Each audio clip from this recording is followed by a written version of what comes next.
So I'll do the Verizon. Can you hear me now? Good. Okay.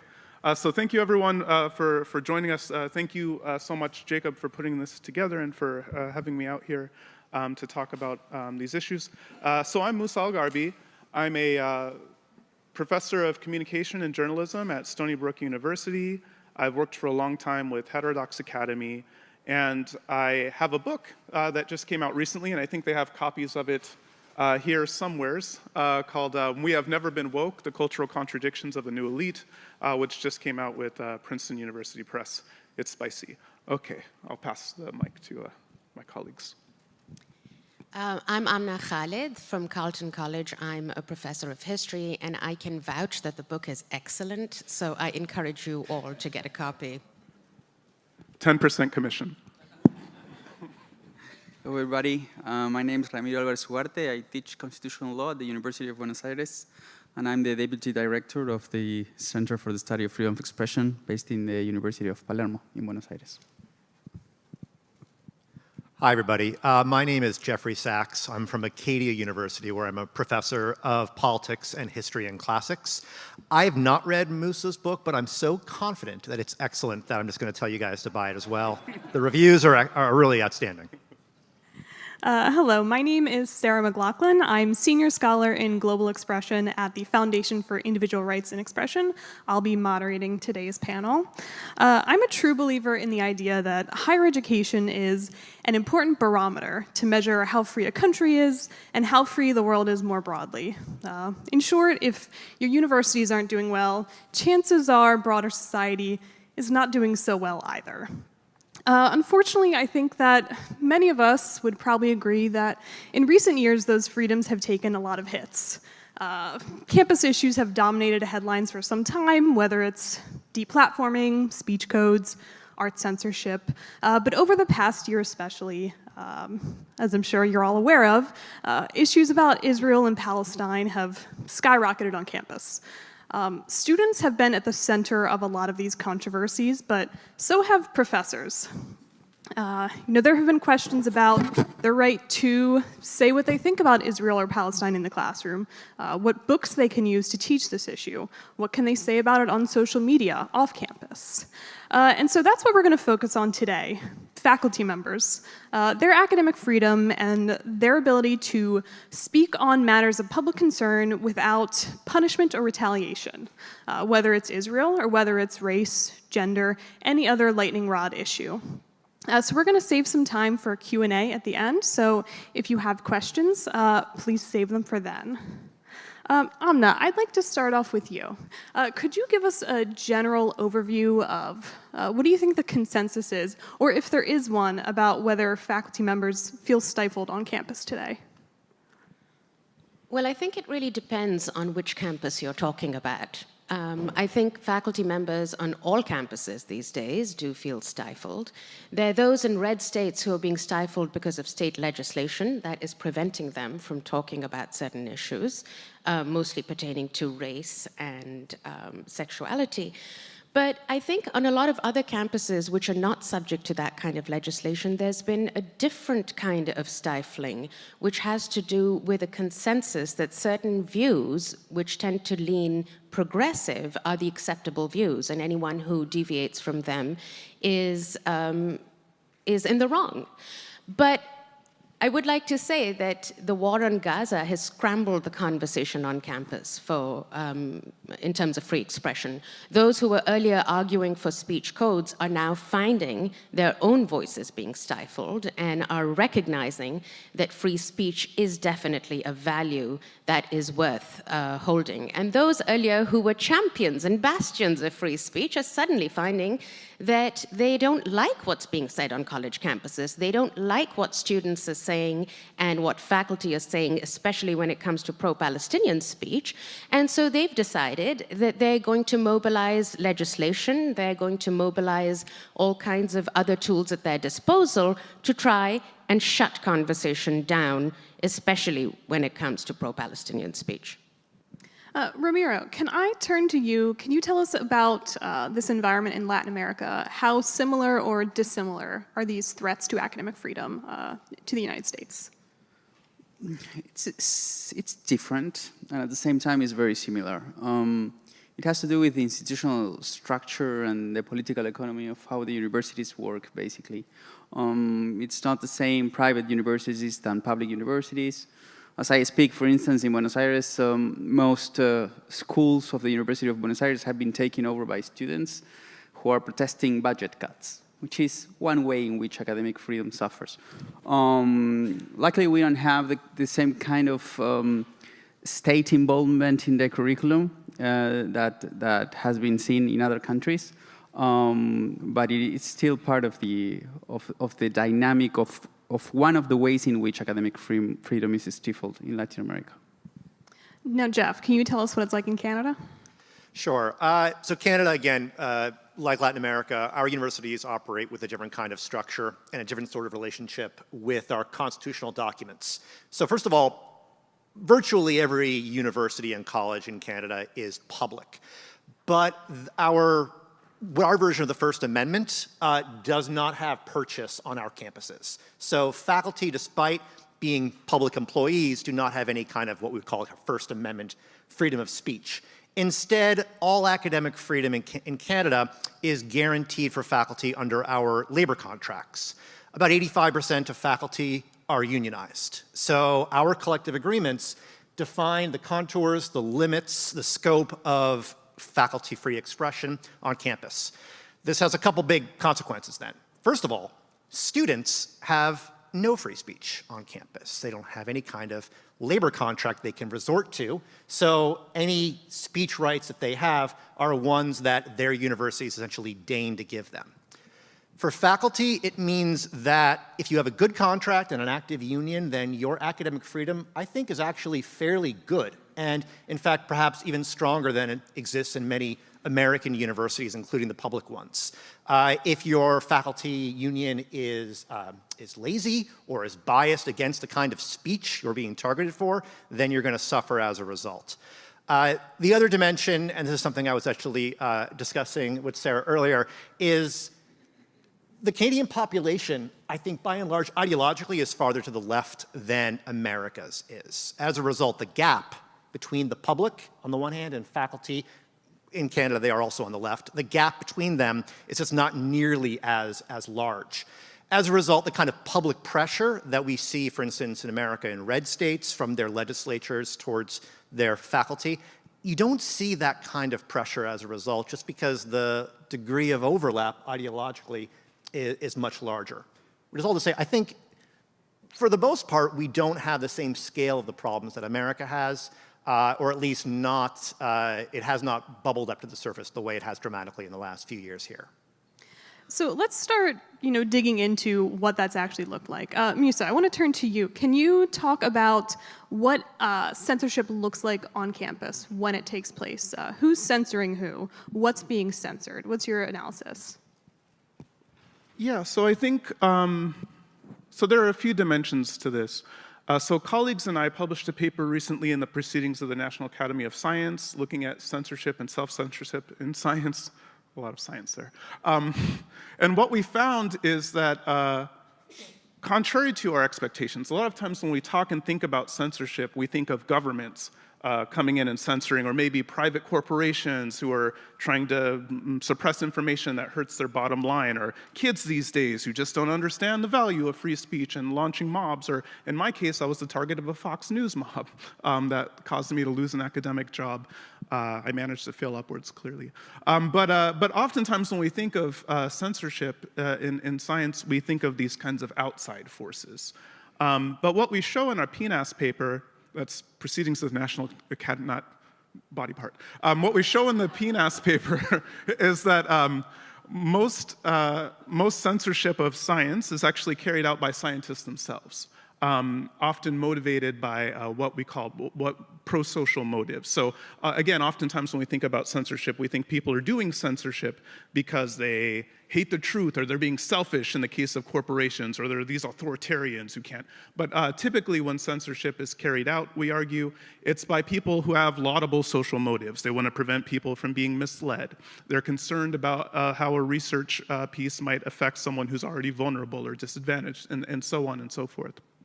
Okay, so a lot of censorship and self-censorship is driven by scientists themselves, and we actually see a similar thing with students. Actually, when you look at censorship and self-censorship with students, it's often, some of it is driven by the university punishing them or things like this.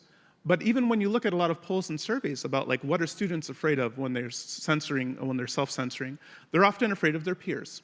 They're not so much afraid of getting punished by administrators. They're not so much afraid of getting punished by their professors, although there's a little bit of that. It's mostly they're afraid of their. They censor because they're worried about their peers, and in particular, what they're worried about is they want to get along, they want to fit in, they want to be liked, they don't want to offend their colleagues. And actually, this is a big reason why professors censor as well. Like, we don't want to, this is one of the things we found, actually, is that tenure and tenure protections don't actually change much about faculty propensity to censor and self-censor, in part because even tenured professors, they don't want to be the one. They walk into the faculty lounge and everyone's like, oh God, this guy, before they even open their mouth. They like to be invited to things on campus. They want to have people like them and to be included. And these kinds of social concerns motivate a lot of self-censorship and censorship, even in the absence of formal rules. So a lot of these challenges, there's a component to them that's kind of structural and legal, but a big component of the challenge that we face is actually cultural.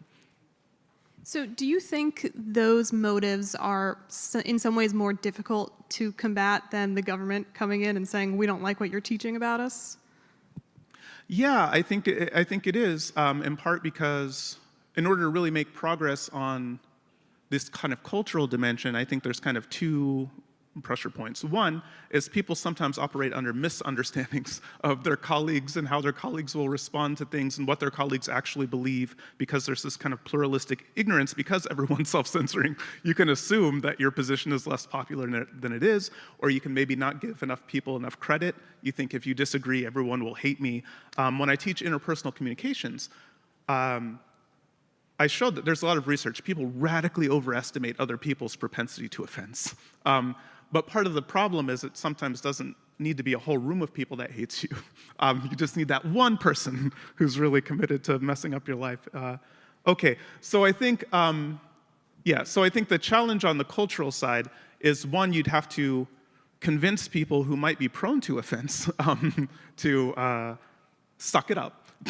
And then on the flip side, you have to convince people who are worried about offending or being alienated that probably actually the consequences they fear in their mind are actually unlikely to materialize, and to be more comfortable with accepting at least a little bit of risk on some of these things. So I think we have touched on the question of campus free speech, academic freedom, but let's take a step back and be a little bit clearer with what those terms mean. Amna, can you talk about how free speech and academic freedom overlap and don't overlap? I can talk about it in the American context, yes. There is a lot of overlap, but the important difference is that academic freedom comes with academic responsibility, which means, and it's inherent in the concept, which means that you cannot go into your classroom and say untruths or things that are false or things that are that go against the training of your discipline and teach them as the truth to your students. So there are parameters to your speech, and the parameters are defined by your expertise. Now, free speech, so it means you can say whatever you want, whether it's right or wrong, true or untrue. So on the quad, students have free speech. Academic freedom, however, is something that pertains to faculty. It's your freedom in your research, and to be free from political pressure or any other kinds of pressure, freedom in your classroom to teach with integrity according to what your expertise dictates, and it is also the freedom of extramural speech. Now, extramural speech means that you can speak on matters of public concern free of any kind of pressures from your own university. This is where I think a lot of the rub is, especially when it comes to, the overlap between free speech and academic freedom. We've just had a case of a professor who tweeted something. You can disagree with the content of the tweet, but it's Maura Finkelstein, is that right?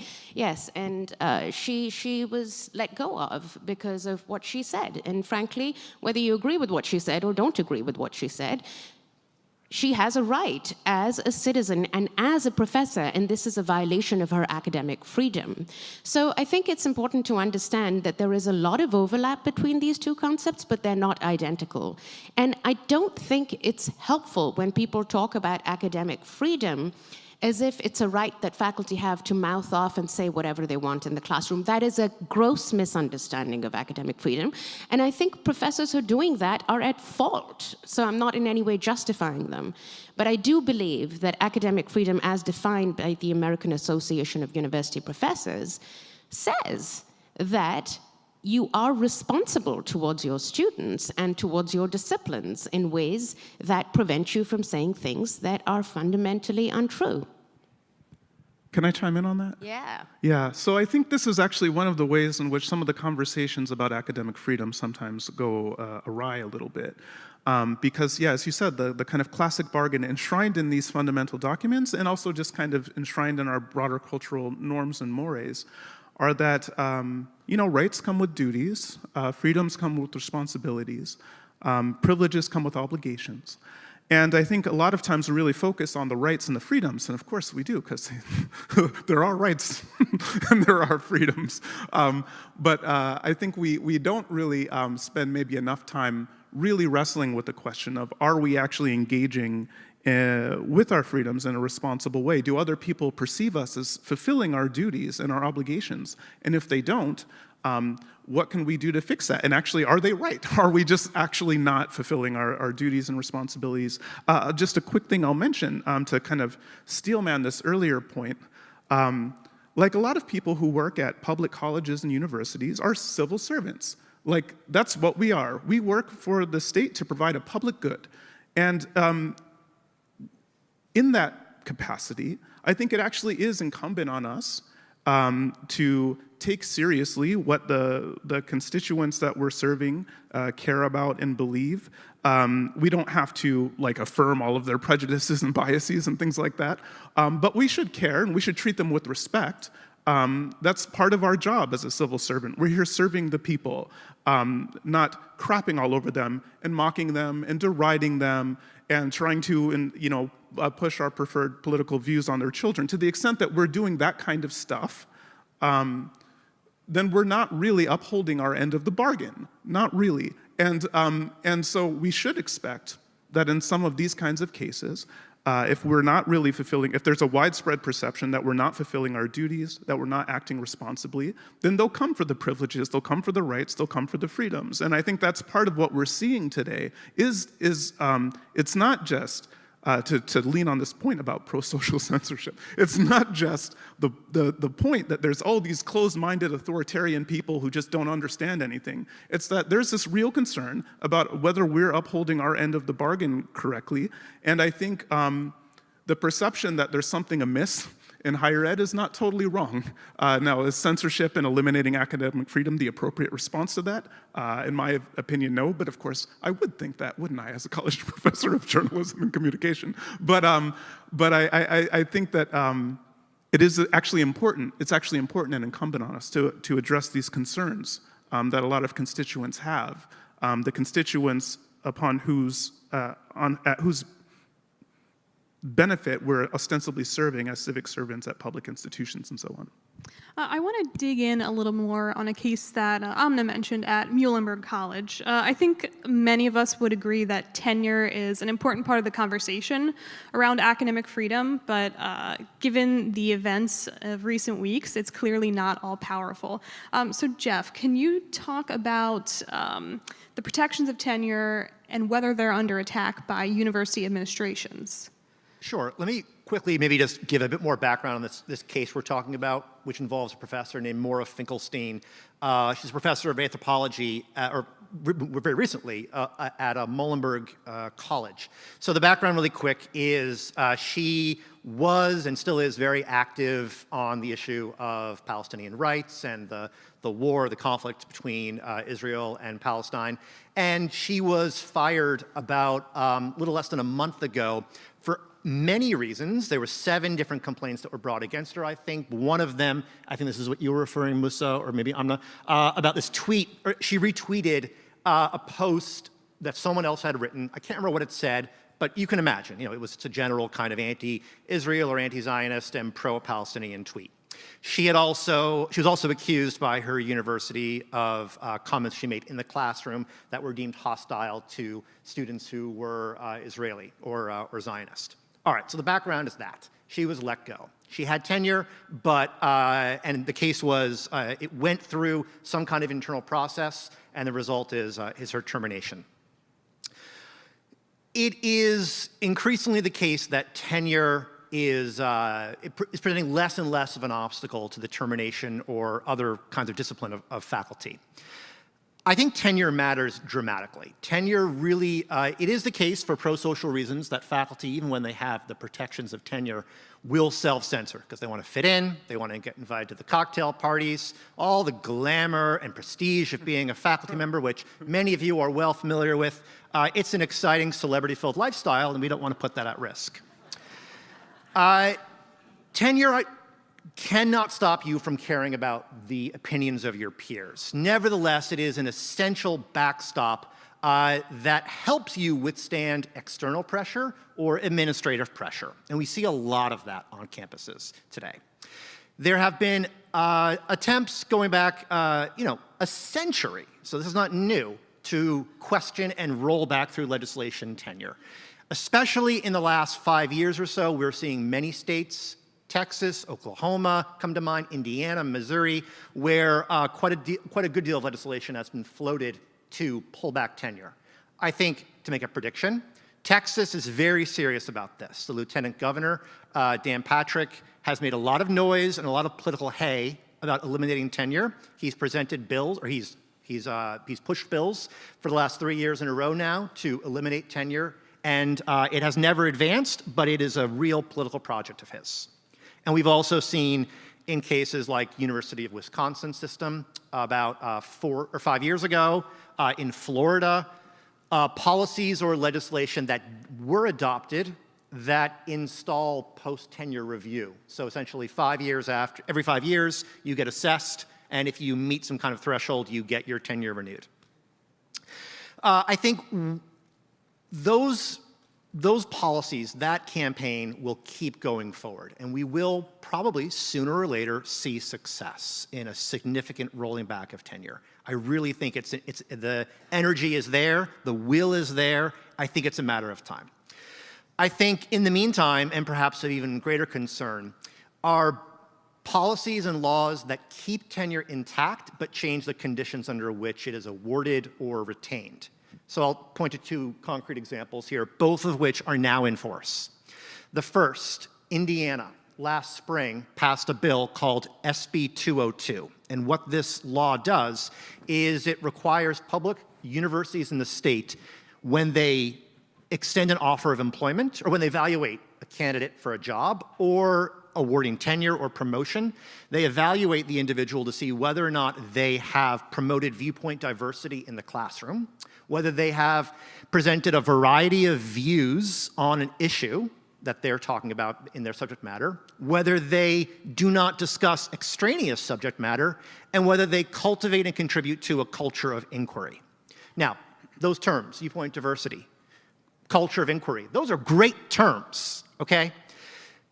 The problem is inevitably going to be in the execution. How do you ensure that when you're assessing somebody for discussing all the different dimensions of a problem or a topic, that's going to very quickly collapse, I very much fear, into a kind of policing of speech. When somebody talks about the Israeli-Palestinian conflict, are they giving what a legislator or a board of trustee member views as all the sides, attributing the right kind of weight to all the sides? You can imagine how those kinds of requirements, which you now have to pass if you want tenure, are going to be weaponized and abused.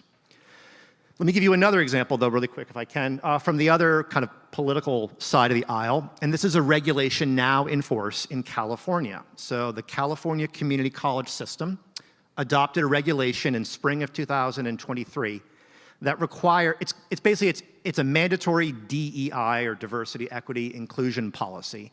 If you, again, want to get hired, want to get tenure, want to get promoted, you have to demonstrate your commitment to DEI in the community college system. And we have regulations in place right now in California that require, for instance, that you describe to your employer your own internal biases and prejudices. You have to disclose to your employer what your thoughts are on the idea of some race as being inferior or superior to others. You have to disclose to your employer how you incorporate anti-racism practices into your pedagogy and research. Now again, diversity, equity, inclusion, these are great terms, and we can all see the value in them. The implementation, though, is inevitably going to be censorious. This is what I mean when I say tenure will probably still be in place in most universities. The problem is going to be, I think, increasingly these sorts of alterations to how tenure is awarded, the criteria. The spectrum of abuse, the opportunities for abuse will be enormous. So I want to, Amna, would you like to respond? I just want to come in over here, and I don't disagree with anything you said, Jeff. I'm actually going to build on it. I wish I did. I disagree with something you said, and I'll come back to that later. But I think it's important to remember, as we're talking about tenure, as important as tenure is, and I'm a strong proponent that we need to have it, the vast majority of the faculty on college campuses are not tenured. They're adjunct faculty. So we can talk about tenure, and we should talk about expanding those protections for faculty more broadly. But the fact of the matter is that adjunct, contingent, junior faculty, over 70% are in those positions. So the vast majority of teaching that is happening in terms of curricular activities and in terms of what's happening in the classroom is not in the hands of tenured or even tenure track faculty. And that is an important conversation we need to have. A colleague of ours uses the term the adjunctification of higher education. And I think that's a real blight that we need to contend with. And as Jeff said, even researchers as well are often not protected by academic freedom in the way that we might expect, because they're also not tenure line. We were talking about that outside. I just want to bring it to the stage. Yeah, no one's done this work, but someone in this room should, about all the academic work done by non-faculty in universities. So those of you who are faculty, you know how intimately, for instance, your departmental administrators are in the way academic work functions, in resourcing projects, in making sure that spaces are available, that budgets are maintained. Think about the pressure that an employer can bring to bear on your administrator and the downstream effect that would have on how faculty do their work. There's nothing on this, and I've looked, but this is actually a really interesting dimension of the employer-faculty relationship that totally gets dropped out of the equation. Sometimes I think when we talk about academic freedom, we spend too much time talking about academics, and we should think about people who are not employed as academics, but are doing academic work. I think these are all very important points. I agree that adjunctification is probably one of the biggest academic freedom questions facing the future of higher ed. So this is really for anyone on the panel. Was it a mistake to really tie in tenure so much to the concept of academic freedom? Is that harming academic freedom? So it seems like I studied in the US, so I'm familiar with the system, with the university, but tenure is not the only part of academic freedom. Of course, there is a lot of countries that doesn't work with tenure. So, and professors and researchers feel relatively free. So I sort of try to grapple with this question of where this sensorial push is coming from. The examples that you just gave are of state legislatures trying to intervene on public universities in public universities. In private universities, the driver of that sensorial effort is different, and that you don't get that sensorial effort everywhere. So, for instance, in Latin America, I think we have many problems, but you don't have that kind of attempt to censor those who do research, those who share their opinions on classrooms. Students don't get offended as easily, it seems to me. So I think this goes back to the previous question in terms of what is the source of that sensorial push. It is, of course, in the examples that you were giving, legislators, but it is also that self-censorship, which is also part of what to be a researcher means. We're constantly self-censoring ourselves. We try to censor our stupid ideas, and we try to not put them on the final version of the paper. We try to persuade our peers following the rules of our discipline. So we're constantly doing that. And it seems strange to me that this push is so prevalent in the US. It's not the only place where it is. I know it happens also in the UK. We have seen examples in Eastern Europe of the same kind of state-based push to censor researchers and academics, to close universities and so on. But it's not everywhere. So in a way, what I have is more of a, it's not of a comment, it's more of a question. What do you think that comes from? Why do you think that's the reason? And I think this goes back to what you were saying, which is sometimes how we and the university as a system of research fails the community is supposed to serve. And I think this applies both to public and private universities and to whatever system you're thinking of, because the university is a universalist, rationalist project which is supposed to produce knowledge to the benefit of society, and the fact that somehow we have failed in that endeavor is perhaps part of the answer. Well, and I think, well, I think one of the interesting things about the discussions about tenure to me and academic freedom is that while I agree tenure does provide these important protections legally from outside interference and as well from administration at times, I think how the way tenure often functions in practice actually is it rather than enabling people to engage in bold thinking, it sometimes even leads us to self-censor more and to take less academic risk. So there's this lie, for instance, that academics sometimes tell ourselves, which is that we're going to play it really close. We'll avoid saying anything controversial. We'll keep our head down and our tail between our legs until we get tenure. And then once we get tenure, buddy, then pew, pew, pew, we'll say what we really think and do all these big, bold projects. But like that's often not the way it works in practice, because of course if you've spent the 4 years in undergrad, at least 6 years in PhD, another 6 years on the tenure track, keeping your head down and your tail between your legs in a desperate attempt to not get washed out of the system and make sure that you get tenure, then by the time that you're tenured, you're no longer a pew, pew, pew person. You're a person who keeps your head down and your tail between your legs. This is your habitus now. You've spent all of this time doing it. And in fact, survivorship bias will probably incline you to tell your own students to keep their heads down and their tail between their legs so that they can get tenure too.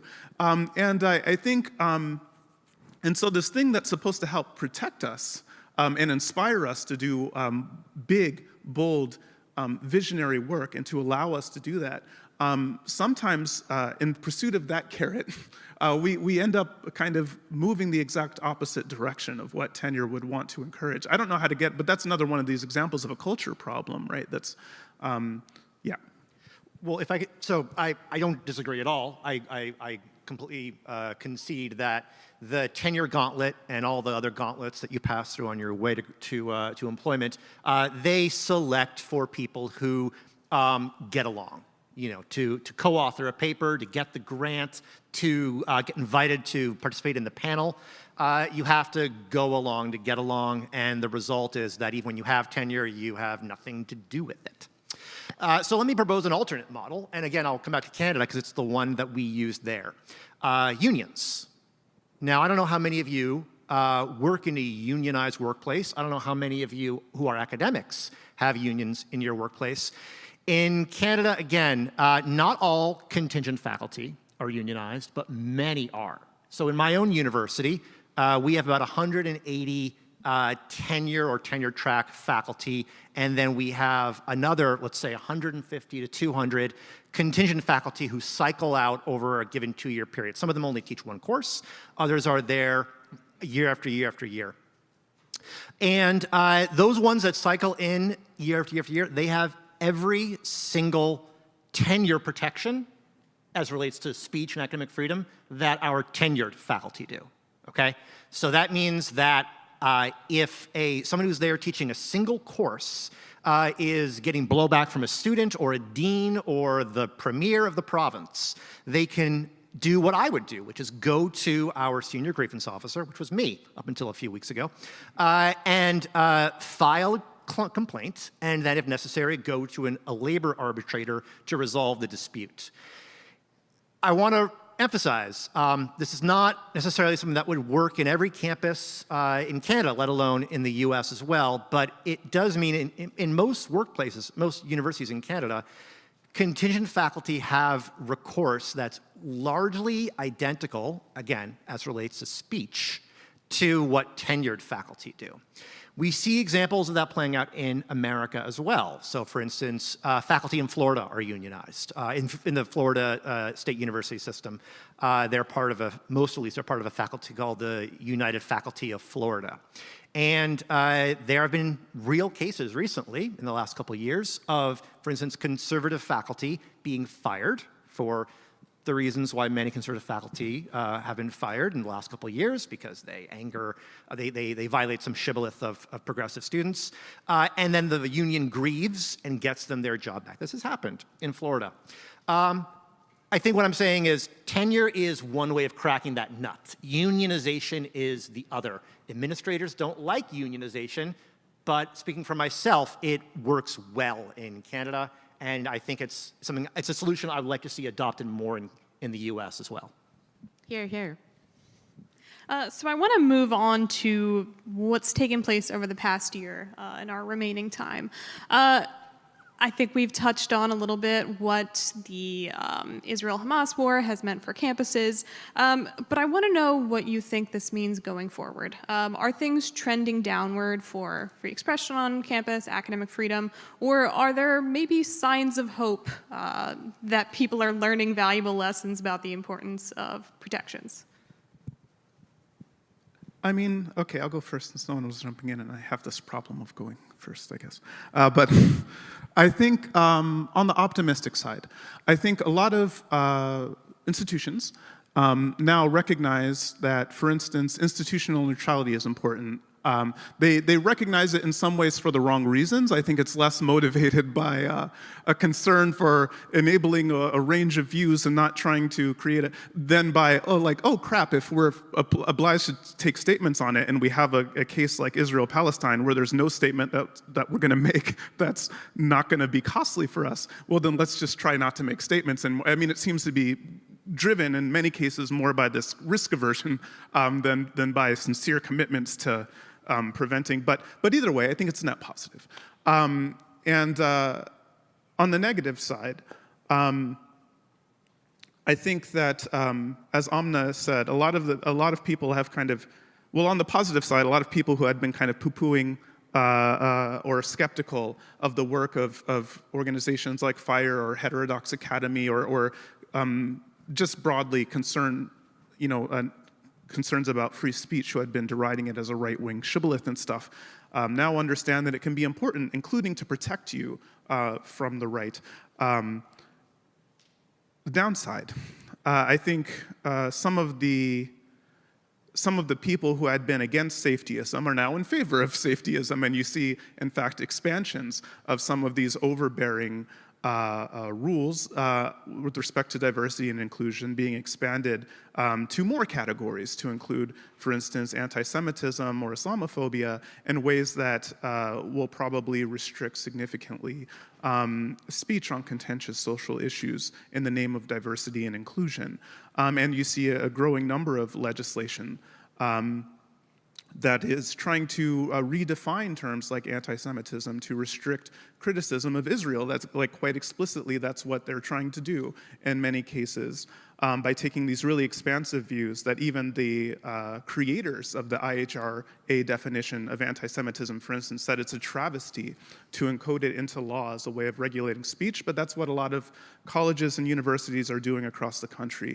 I'll end my remark, but I just want to briefly say it is sometimes in these conversations about this issue in particular, Israel-Palestine, one would almost be under the impression that the dominant view in the United States that most policymakers hold, that most Americans hold, or even that most campus stakeholders hold is this aggressive support of Palestine. But in fact, the dominant position that guides US policy, that guides most legislation in the United States, both at the state level and the federal level, on down to the local campus, is often that people who strike views that are critical of current US policy, and the current US policy is basically unlimited support to Israel, find themselves in a very tough place. And so, yeah, you see tenured professors losing their jobs in some cases. You see student groups getting banned. You saw students getting their heads cracked in. You had snipers on the appointed to some of the schools, like in Indiana. They had snipers on rooftops looking at students. You have severe restrictions. I can't even go to my alma mater, Columbia, now because it's basically become a fortress. Okay, I'll stop talking. So I'll say mixed bag. Okay. I think mixed bag for sure, but if I were to simplify, which is not something I like doing, but just for the sake of brevity, I think it's a good moment for free speech on campus. I think a lot of people have kind of reoriented their understanding of what kinds of restrictions there should be on campus in terms of speech.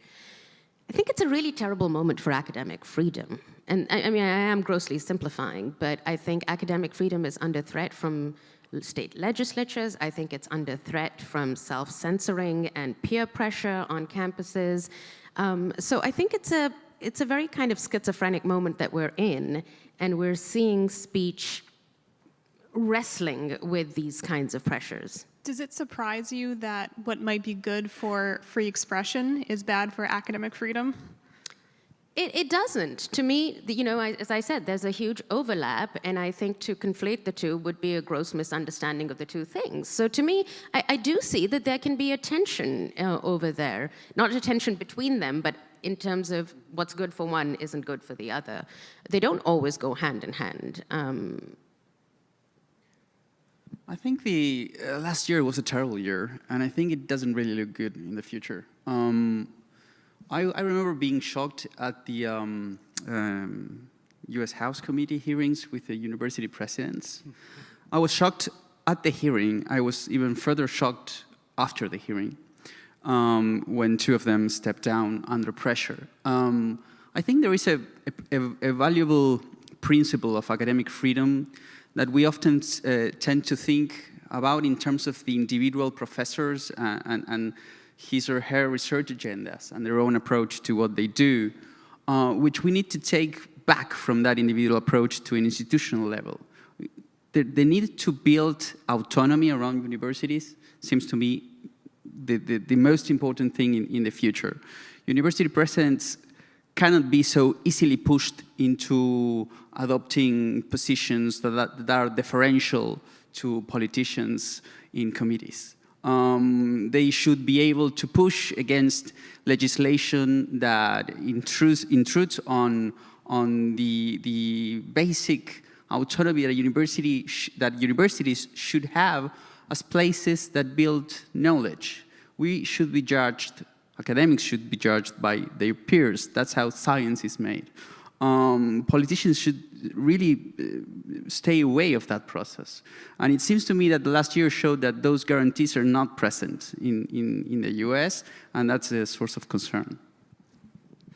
I share the pessimism. I'll be very brief because we're almost out of time. I share the pessimism and actually very little of the optimism about the moment. I'm not particularly impressed, I think, by the wave of adoptions of institutional neutrality.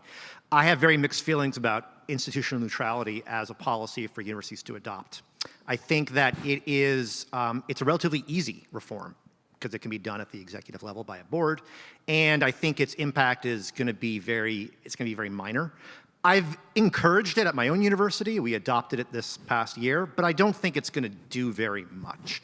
The problem is a cultural one. The problem is so deep and so informally organized that merely asserting a restraint on leadership and what they say is going to have very little effect. In fact, it probably serves administrators personally because it gives them an alibi to not comment on something that would get them in trouble, more than it actually has a virtuous effect on downstream on faculty and what they want to say. The things coming out right now that we're seeing, these things, I don't actually think they're going to make a big difference. I'm generally just a pessimist, and I feel like we are going to continue to muddle and struggle. Well, now that Jeff leaves us on that happy note, we have about 9 minutes or so for questions. I think we have a microphone set up over there. Is that where questions should be? Oh, yeah, 2 microphones. So if people want to line up and start asking questions.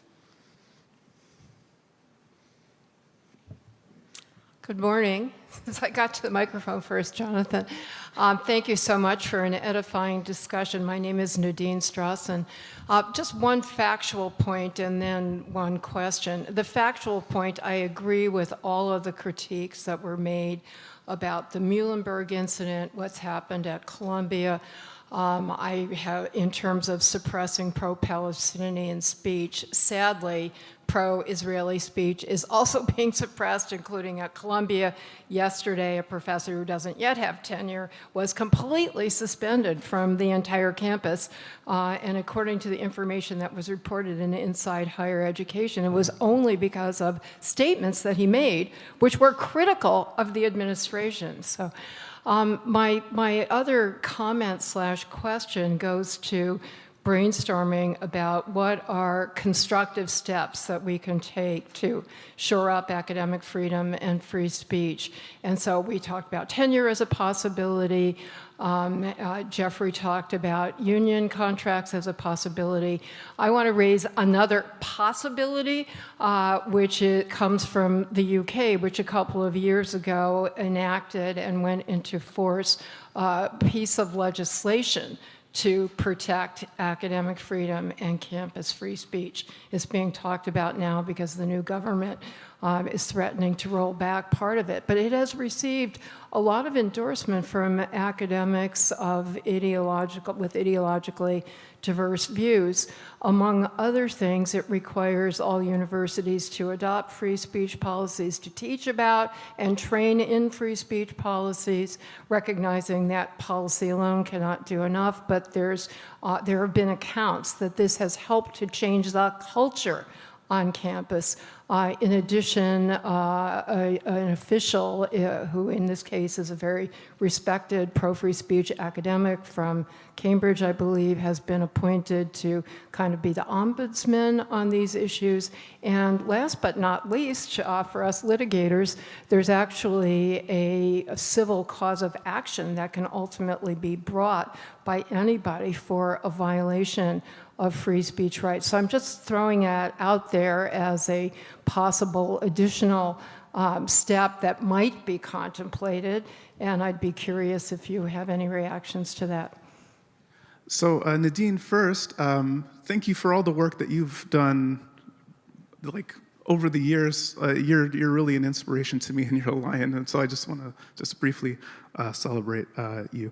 With regards to pro-Israel speech or Jewish students facing an uncomfortable climate, harassment, sometimes censorship, I absolutely agree that that's true. I wrote a piece for Slow Boring on anti-Semitism where I highlighted and really went into depth about some of the pressures that a lot of Jewish students and Israel supporters often feel on campus. So I wasn't trying to suggest that that was the only that the censorship only cuts in one direction, but even so far this morning, for instance, there was talk about boycotts, but not about a lot of the other challenges faced by pro-Palestine students, or for that matter, students in places like Gaza or Lebanon. But that said, on this culture question, because I think it's really important. So David French has this really great article where he talked about how a lot of the big wars for law on speech have already been, they were waged in the 90s, they were largely won. We actually do, on the books, have pretty decent legal protections. But there's this cultural problem where people don't feel free. They don't understand why academic freedom is even important in some cases. And not just students, but even faculty members have a hard time articulating why these things are important. And so I think these kinds of education, to the extent that we kind of codify or normalize educating people on what their rights actually are, on why these rights are important, and things like that, I think that can be valuable for these cultural, for helping shift the culture a little bit. So I agree. I think that's actually a route that could show promise. So we have just a few minutes left. I think we have some questions over here. Jonathan Ayling from the Free Speech Union in New Zealand, and actually I'm meeting with the Deputy Prime Ministers in New Zealand later today to pursue legislation very similar to what's happening in the UK there, so I appreciate that comment, Nadine. I wonder if the language we use in this space could be more precise at times. I would hope we could look to avoid euphemisms like let go. I wonder if that plays into the hands of those who would seek to actually stifle free expression, where this professor wasn't let go, she was fired. Jeff, you used the term terminated. I think that's entirely appropriate. And I appreciate the comments with respect to tenure as well. In New Zealand, we don't have tenure. Academic freedom is under threat, though I don't think it is for that reason, and hopefully we can explore other approaches to that as well, as has been discussed. Jeff, a question for you specifically with regards to your comment about unionization. The Free Speech Union in New Zealand is a union, and we offer 8 different union memberships for profession-specific memberships. One of those includes academics, but includes others like lawyers, media, public servants, teachers, medical professions, etc., as key culture-creating institutions. Our concern is that unions have actually been captured, for the most part in my context, and are much more part of the problem than the solution. And so that's why we've had to put up opposition and competition, really. What is your experience in Canada, and why are you hopeful that unions can still play an important role there? Because of lawsuits. So in Canada, like I think in any other kind of labor environment, a country with robust labor laws, unions have a fiduciary responsibility to represent. Failure to represent results in lawsuits, and it has happened. So if a union ignores a viable grievance raised by a faculty member, if it does not sufficiently represent its interests, then 2 things can happen. One is, and it has happened, the aggrieved faculty member can sue the union, and second, in our case, our Minister of Labor can decertify. Those are serious cudgels. Now, I don't want to play down how difficult it is sometimes to do those things. The threat, though, is potent. And that's how you keep a union on its toes and responsible to its members. It doesn't work always, but if you want, maybe later on, I can give you concrete examples of faculty members far to the right end of the spectrum being ably and responsibly represented by their very left-wing unions in just the last year or 2 in Canada. So I think the litigation and decertification route, that is how you keep your unions responsible. Okay, we have just one quick question left. I teach politics at a university in Australia for many years, and what surprised me in Australia was the threat to academic freedom, not from the university administration, not from the state, but actually from academics themselves. Not in terms of self-censorship, but in terms of limiting the freedom of inquiry of others. And I refer to a private organisation, the Ramsay Centre, which was privately funded, that wanted to teach courses on Western civilisation. And it was opposed by widespread faculty across universities as it sought a place at different universities, because for them, Western civilisation was one long litany of racism, sexism, etc. They saw it in homogenous terms. And I thought that was ironic, one, because they're very interested in freedom of inquiry, so long as it doesn't extend to Western civilization, but two, because Western civilization is, from Socrates onwards, the place where academic freedom has always been defended. So I'm wondering whether that irony that we experienced in Australia has also been experienced elsewhere. I'll take it. I think it is ironic, and I think it does point out to what we were discussing before in terms of the failure of the academic community many times to live up to its ideal and to its function. And I think those attempts to exclude, to censor, to boycott, to get less information, less opinion, is part of the problem. And I think the problems lays with students, it lays with faculty, it lays with university administrators, and it is the source of this cultural problem. We should encourage more information, more debate, more conversations, to end up on an optimism note. I think that is probably what we should encourage, to change our ways in that regard, to encourage more debate, more free speech, more conversation. That's how we can build on academic freedom. Sorry, can I abuse my privilege of being on stage and having the mic? I do want to talk a little bit about this cultural shift piece, right? I think cultural shift that we need is to move away from all these discourses of safetyism, whether they're being deployed by the social justice left or whether they're being deployed by conservative culture warriors.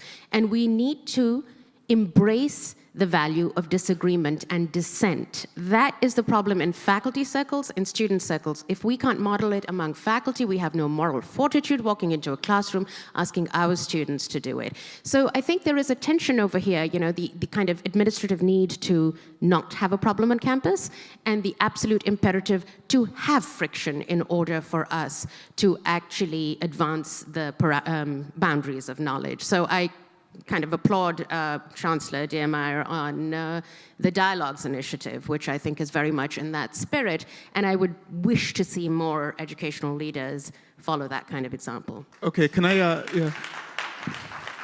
just really quick, and actually this is one of the reasons why a lot of diversity training and initiatives go wrong, is because they treat it as a symptom, as a disorder, as something that's wrong if there's friction, if there's tension, if there's disagreement, rather than something that can be leaned into and generated down productive channels. So I agree, this kind of desire for peace, or this kind of perception that prevails in many institutional circles, that if there's conflict, if emotions are big, if you know, things like this, that it's a problem, it's a sign that something's gone wrong. Well, no, maybe it's actually a sign that something is going right? Like this is, yeah, okay, sorry. I just wanted to celebrate that comment. All right, I'm going to end the panel before we get kicked off the stage because I think we're out of time. But thank you to the panelists for an interesting discussion, and thanks to all of you.